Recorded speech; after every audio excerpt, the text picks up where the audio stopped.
Di era modern saat ini, banyak negara di luar dunia Islam yang menunjukkan kemajuan pesat berkat penguasaan ilmu pengetahuan, riset, infrastruktur, dan sistem pemerintahan yang efektif.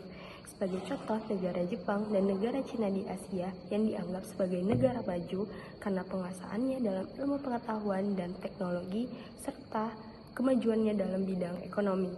Sementara itu, sejumlah negara mayoritas Muslim justru menghadapi stagnasi. Padahal dulunya Islam pernah menjadi pusat peradaban dan kemajuan ilmu pengetahuan pada masa dinasti Abbasiyah dan Andalusia. Sebagai contoh adalah negara Somalia dan Afghanistan yang saat ini mengalami kemunduran. Sebagai contoh, negara Somalia yang saat ini mengalami krisis kemiskinan dan negara Afghanistan yang mengalami adanya konflik internal dalam negara tersebut. Selanjutnya, kemajuan bangsa-bangsa non-muslim di Eropa. Setelah lama mengalami kegelapan intelektual, Eropa mulai maju pesat ketika bersentuhan dengan dunia Islam melalui Andalusia, Sisilia, Perang Salib, dan jalur perdagangan.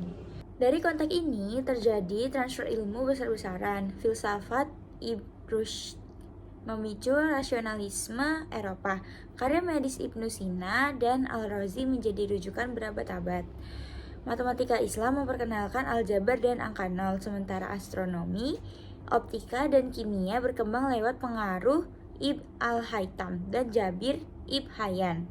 Semua ini mendorong lahirnya Renaissance, reformasi, dan tradisi ilmiah modern di Barat. Umat Islam tidak maju lagi karena beberapa hal. Pertama, setelah masa keemasan Andalusia, dunia Islam mengalami perpecahan dan perebutan kekuasaan, sehingga tidak ada kekuatan politik yang kuat untuk menjaga dan mengembangkan peradaban. Kedua, tradisi ilmiah dan pemikiran rasional yang dulu melahirkan tokoh ternama dan para ahli di berbagai bidang mulai merosot.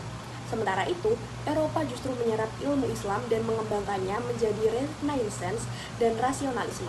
Ketiga, Perang Salib melemahkan ekonomi dan sumber daya umat Islam, sehingga kemajuan ilmu, budaya, dan pendidikan ikut runtuh. Selanjutnya, mengapa bangsa Eropa maju, tetapi kita tidak? Bangsa Eropa tidak hanya menerima ilmu dari ilmuwan Muslim, tetapi juga menginstitusikannya. Mereka tidak berhenti pada menyalin pengetahuan.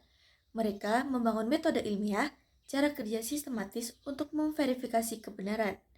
Mekanisme ini mendorong perkembangan teknologi, ekonomi, dan politik yang stabil. Setelah abad ke-13, dunia Islam bukan kehilangan kecerdasan, tetapi kehilangan ekosistem untuk memelihara ilmu. Perang Salib, serangan Mongol, dan keruntuhan pusat-pusat keilmuan seperti Baghdad menguras energi sosial dan politik. Fragmentasi politik membuat negara-negara Muslim saling bersaing daripada membangun basis ilmiah bersama. Lebih jauh, muncul kecenderungan menghindari filsafat, sains rasional, dan perdebatan intelektual. Tradisi ilmiah yang dahulu terbuka berubah menjadi tradisi yang lebih berhati-hati, bahkan defensif. Selanjutnya yaitu faktor internal yang mendukung bangsa Barat menjadi lebih maju. Jadi setelah berinteraksi dengan peradaban Islam melalui Andalusia, Sisilia, dan Perang Salib, bangsa Barat mulai mengembangkan sikap ilmiah yang menekankan observasi, eksperimen, dan rasionalitas. Mereka melihat bagaimana ilmu Muslim memadukan ilmuwan, logika, dan metode penelitian yang sistematis. Pada saat yang sama, pengalaman panjang hidup di bawah aturan gereja yang ketat justru memicu kebebasan berpikir, mendorong bangsa Barat melepaskan diri dari otoritas dogmatis.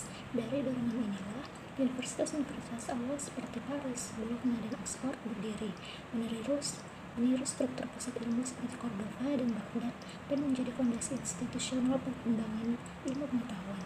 Ketika konflik internal berkurang dan negara modern mulai terbentuk, Eropa memasuki fase stabilitas politik pasca Renaissance yang memungkinkan ilmu berkembang lebih cepat.